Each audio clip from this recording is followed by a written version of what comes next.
డబ్బు, అనారోగ్యం, ఉద్యోగం, వ్యాపారం, అప్పులతో బాధపడుతున్నారా? మీకోసమే launch your future programme. Hello viewers, welcome back to our channel. ప్రస్తుతం మనతో పాటు ఉన్నారు analyst and TEDx speaker doctor Nandi Rameshwararao garu. నమస్తే సార్. నమస్తే అమ్మ. సార్, యుఎస్ఏలో క్యాంపస్ బయట పార్ట్ టైం జాబ్స్ చేసే వాళ్ళపైన అయితే ఇమిగ్రేషన్ అధికారులు నిఘా పెట్టేశారు. ఎప్పుడు జాబ్లోంచి తీసేస్తారో పనిలోంచి అనేది తెలియదు, ఎప్పుడు ఎవరు పట్టుబడతారో కూడా తెలియదు. సో ఈ నేపథ్యంలో ఏంటంటే మరి క్యాంపస్ బయట చేయడానికి ఛాన్సెస్ లేవు కాబట్టి కొద్ది రోజులు జాబ్ మానేయాల్సి వస్తుంది, పని చేయడానికి లేదు నాకు.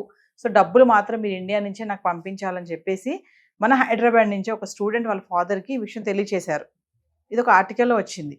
సో అంటే ఇప్పుడు అక్కడ పార్ట్ టైం చేసే మన విద్యార్థుల పరిస్థితి ఏంటంటారు? మరి అందరికీ క్యాంపస్లో జాబ్స్ దొరకవు కదా, ఖచ్చితంగా బయట చేయాలి.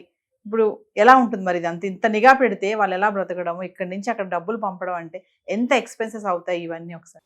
వాళ్ళు ఏమంటారు, వాళ్ళు బతుకు అధోగతి అయిపోయింది. అమెరికా మోజంతా తీర్చేస్తున్నారు ట్రంప్ వచ్చిన తర్వాత. ఎందుకంటే మనం అంత ముందు కూడా 2-3 వీడియోల్లో మాట్లాడాము. అమెరికాలో టోటల్ యుఎస్ పాపులేషన్లో మన వాళ్ళు 54 లక్షల మంది ఉన్నారు. 54 లక్షల మంది 18 లక్షలు ఇల్లీగల్ అంటారు. ఇల్లీగల్ అంటే రక ఇల్లీగల్ అవ్వచ్చు, ఫేక్ సర్టిఫికేట్స్ అవ్వచ్చు. అందులో గవర్నమెంట్ జాబ్ 30 లక్షలు ఉన్నారు.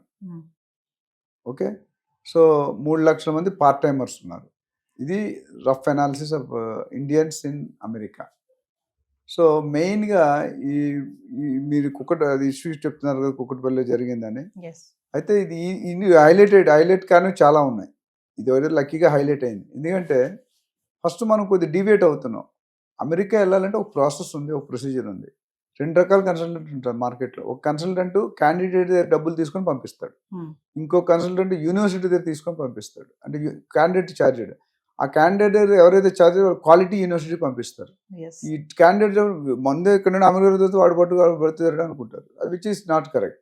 2 రకాల కన్సల్టెంట్స్ ఉన్నారు ఇండియాలో. అక్కడ ఏమవుతుంది, చాలామంది ఈ టాలెంట్ ఉంటుంది, స్కిల్ ఉంటుంది, ఫేక్ సర్టిఫికేట్లు అమీర్పేటలో అక్కడ తీసుకొని వెళ్ళిపోతారు. తీసుకొని వెళ్ళినప్పుడు అక్కడికి వెళ్ళాక ఇబ్బంది పెడతాడు. కోడ్ రాయమంటాడు, సపోజ్ జావా ఉన్నాడు, కోడింగ్ రాయాలి. 4 ఇంటర్వ్యూ పిలిచాడు, ఒకటి 4 లైన్లు రాస్తాడు, ఒకటి 10 లైన్లు రాస్తాడు, ఒకటి 20 లైన్లు రాస్తాడు, 40. ఎవరు తీసుకుంటాడు? 4 లైన్లను తీసుకుంటాడు. Good efficiency with less number of efforts. ఇక్కడ ఏమవుతుందంటే 3,000 యూనివర్సిటీలు ఉన్నాయి అమెరికాలో. 3,000లో దాదాపు 10% తీసి 90% యూజ్లెస్ యూనివర్సిటీస్. ఆ పేర్లు చెప్పలేము కానీ అక్కడికి వెళ్తే లెక్చరర్స్ ఉంటారు, ప్రొఫెసర్స్ ఉంటారు. మన స్టూడెంట్స్ మినిమం ఫేక్ చెత్త యూనివర్సిటీ, నార్మల్ యూనివర్సిటీ వెళ్తే 50 లక్షలు. స్టాన్ఫర్డ్, హార్వర్డ్ వెళ్ళారంటే మినిమం 1 కోటి నుండి 2 కోట్లు 2.5 కోట్ల దాకా కూడా ఖర్చు అవుతుంది.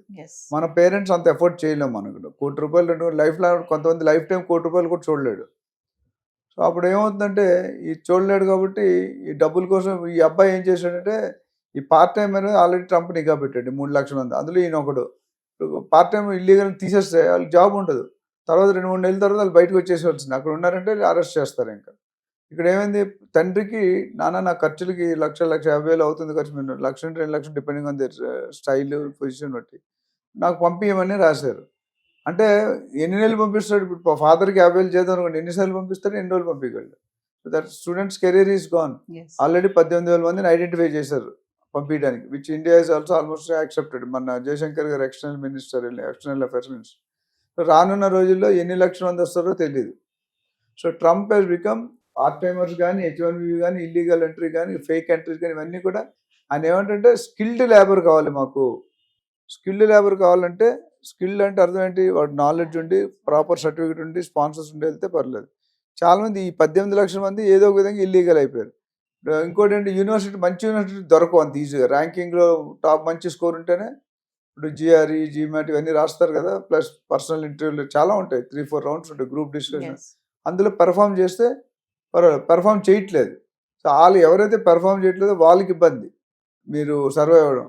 సో ఇక్కడ 18 lakhs టోటల్ ఇమిగ్రెంట్స్, 3 లక్షల పార్ట్ టైమర్స్. దీన్ని బట్టి చూసుకుంటే చాలా టైట్ కండిషన్. సో ఒకటి కన్సల్టెంట్ మోసం జరుగుతుంది. స్టూడెంట్ కూడా రీసెర్చ్ చేసుకోవాలి. మంచి యూనివర్సిటీ వెళ్తే ప్రొఫెసర్స్ ఉంటారు, వాళ్ళకి నాన్ అకాడమిక్, అకాడమిక్ అంటే ప్రొఫెసర్స్ కింద వస్తుంది జాబ్స్. అంటే అదే యూనివర్సిటీలో చదివితే ఆ యూనివర్సిటీలోనే పనిచేయాలి. వాడు బయటకు వెళ్ళాలంటే ఇల్లీగల్ జాబ్ పర్పస్, చూడడానికి ఒక జాబ్ చూడండి. అయితే వాళ్ళు మనకు ఆధార్ కార్డులో అన్ని డీటెయిల్స్ పాన్ కార్డు వస్తాయో వాళ్ళు కూడా ఎక్కడెక్కడ. ఇప్పుడు యూనివర్సిటీలో జాబులు ప్రొఫెసర్స్ లేకుండా లెక్చర్స్ ఉంటే జాబులు రావు, ప్రొఫెసర్స్ ఉంటే రీసెర్చ్ అసిస్టెంట్స్.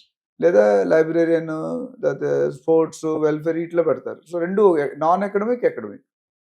కానీ లో క్లాస్ యూనివర్సిటీలో అర్హత లేదు. ఎందుకంటే లెక్చర్స్ ఉంటే ఎలా అపాయింట్ చేసుకుంటారు?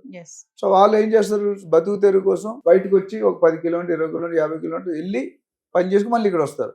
ఎప్పుడైతే ట్రేస్ అవుట్ చేస్తారో గవర్నమెంట్, నువ్వు ఇక్కడ ఉన్నావు, ఇక్కడ నుండి అక్కడికి ఎందుకు వెళ్తావు, రోజు వెళ్ళాలి కదా జాబ్ అంటే, 4 అవర్స్, అది కూడా రిస్ట్రిక్ట్ చేశారు. 20 అవర్స్ కంటే వారానికి ఎక్కువ, వారానికి 20 గంటలు చేయాలి, రోజుకి 4 గంటలు యావరేజ్ గా, లేదా టోటల్ గా 20 గంటలు. అది కూడా కండిషన్ పెట్టాడు. సో దానివల్ల కూడా ఇన్కమ్ తగ్గు. కొంతమంది మన ఇండియన్స్ అంటే ఎంత హార్డ్ వర్కింగ్ అంటే, డబ్బులు వస్తుంటే ఏదైనా ఒళ్ళొంచి బాగా కష్టపడి చేస్తాం. సో రియల్లీ వాడు డాలరు జాబ్ అయితే తప్ప ఇంక బాండింగ్ ఉండదు, రిలేషన్, టైం ఉండదు. నాకు తెలిసినంటే మా ఫ్రెండ్స్ నేను అమెరికా నుండి వచ్చాడు మొన్న, 100 సంవత్సరాలు వెయిటింగ్ లిస్ట్ అండి గ్రీన్ కార్డ్. 100 సంవత్సరాలు ఎప్పుడు వస్తుంది అది? ఎదురింటితో మాట్లాడే అపాయింట్మెంట్ తీసుకోవాలంట. సపోజ్ ఇప్పుడు మీ ఎదురిల్లు ఆఫీస్ ఉంది, అప్పటి తలుపు కొట్టేళ్తే కొడతాడు, ఇల్లీగల్. అది డబ్బులు సంపాదించి మిగతా అన్ని పోతున్నాయి కదా. ఇండియాలో ఆర్మీలో పనిచేస్తే సంవత్సరం నెల 2 నెలలు, మిగతా 10 నెలలు ఫ్యామిలీ గురించి ఆలోచించే టైం ఉండదు, ఫుర్సత్ ఉండదు. ఆ 2 నెలల్లో మొత్తం సినిమా చూపించేస్తారు అని. మా ఫాదర్ ఆర్మీ ఆఫీసర్ కాబట్టి నాకు తెలుసు.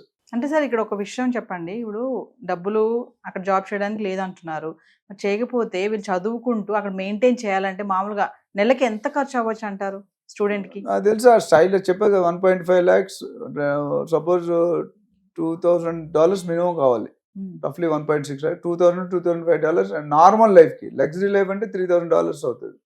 యావరేజ్ అయితే మీరు $2,500 వేసుకోండి. నాకు తెలిసినంత వరకు 10,000, అంటే సిటీ బట్టి కూడా ఉంటుంది. కాలిఫోర్నియా అంటే ఎక్కువ ఉండొచ్చు, టెక్సాస్ అంటే కొన్ని చిన్న చిన్న స్టేట్లు ఉంటే తక్కువ ఉండొచ్చు.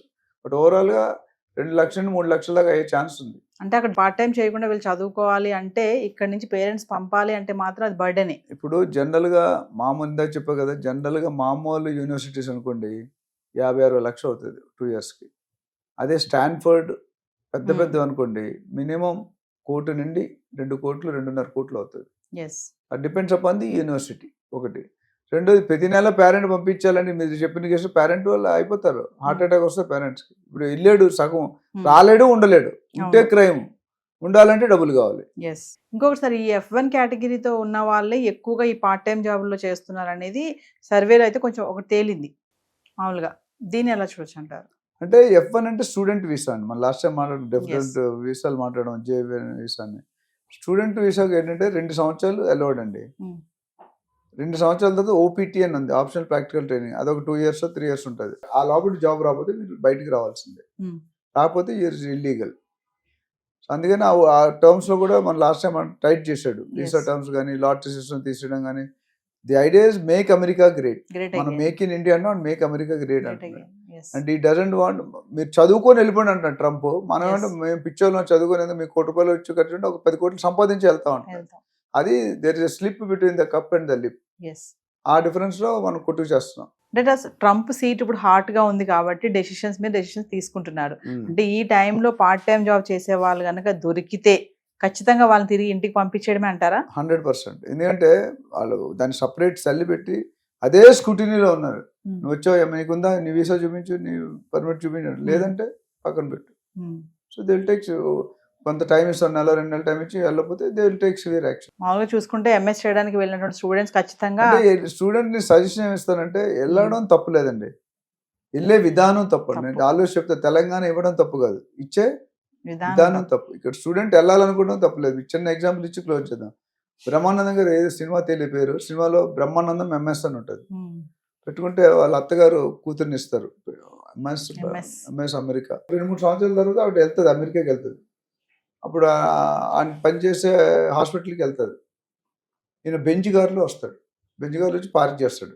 5 నిమిషాలు స్వీపర్ డ్రెస్ వేసుకొని వస్తాడు. సన్నీ నువ్వు MS అవును, బ్రహ్మానందం మెయిన్ స్వీపర్ అంటాడు. మనం MS అంటే మనం ఏమనుకుంటాం? సో అలాంటి విషయాలు జరుగుతుంటాయి.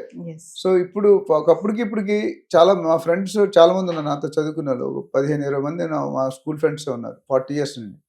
సో వాళ్ళు ఏమంటారంటే, ఇప్పుడులా ఇంతకు ముందులాగా లేదు అమెరికా లైఫ్. ఈ ట్రంప్ ఉన్నంతకాలం అలజడి క్రియేట్ చేస్తాడు, గుండెల్లో రైలు గుబేలు అంటూనే ఉన్నాయి. ఎప్పుడు ఉంటాడో, ఎప్పుడు తీస్తాడో, ఎప్పుడు పెడతాడో. అయితే ఒకటి, కొన్ని రూల్స్, బర్త్ టూరిజం అని లాస్ట్ టైం మాట్లాడడం, బర్త్ టూరిజం తీసేయడం 150 సంవత్సరాలు బట్టి ఉంది. ఈయన ఎగ్జిక్యూటివ్ ఆర్డర్ పాస్ యాక్సెప్ట్ చేయలేదు, సెనేట్ యాక్సెప్ట్ చేయలేదు, స్టే ఇచ్చింది కదా ఫెడరల్ కోర్ట్, వాళ్ళు రాజ క్యాబినెట్స్ అవన్నీ ఉంటాయి, అవన్నీ యాక్సెప్ట్ చేయాలి కదా. చేయకపోతే ఇక అంటే ఇది ఏంటంటే ట్రై చేస్తాను, నేను వెళ్ళిపోయే ముందు కొద్దిగా కిరికిరి క్రియేట్ చేసి నా పేరు స్థిరసారిగా లైఫ్లో హిస్టరీలో ఉండిపోవాలి. మన సాలార్జంగ్ మ్యూజియంలో యాంటిక్ పీస్ ఉంటాయి కదా, అంటే ట్రంప్ అంటే మజాక్ కాదు అన్నట్టు చూస్తున్నాడు. బట్ అన్ని టైంలో అది కరెక్ట్ కాదండి. Some time you are elected because of people. So ఏదేమైనా సరే మన ఇండియన్ స్టూడెంట్స్ మాత్రం కొంచెం ఈ కొద్ది రోజులు అలర్ట్ గా ఉండడం మంచిది. ప్లస్ వెళ్ళాలనుకుంటే సరైన వేలో వెళ్ళండి, ప్రాపర్ వేలో వెళ్ళండి, స్కిల్ నేర్చుకుని వెళ్ళండి, you will be happy. Thank you sir.